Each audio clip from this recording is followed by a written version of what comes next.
ও মা, মনে কইরো না এই দুনিয়া থাকার জায়গা, রঙের ঘোড়া আর দৌড়ায়ও না মা। আজকে পুরুষের চাইতে 3 গুণ বেশি মহিলারা হয়তো আসছে।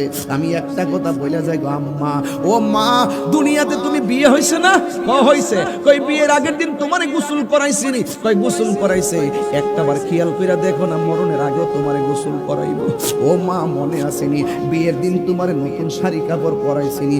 একটাবার খেয়াল কইরা দেখো, গোসলটা দেওয়ায়া মরণের পরে তোমারে নতুন জামা পরাইবো। ও মা, নতুন জামা লইয়া তুমি গাড়ির মধ্যে উঠটা গেছুনি, 4 চাক্কার গাড়ি, প্রাইভেট কার, কই গেছি? একটাবার খেয়াল কইরা দেখো, মসজিদ থেকে পালকি ডাইনা নতুন জামাটা পরাইয়া তোমারে একটা বাড়ির মধ্যে লইয়া যাইবো। ও মা, তোমার তোমার বাড়িতে একটা বরযাত্রী আইছুনি গো, হাজার হাজার লোক আইছুনি, শত লোক আইছুনি, আইছিল। তুমি যখন বিদায় হইয়া যাইবা, তোমার স্তরে তোমার পাশের শত শত লোক দাঁড়াইয়া থাকবো।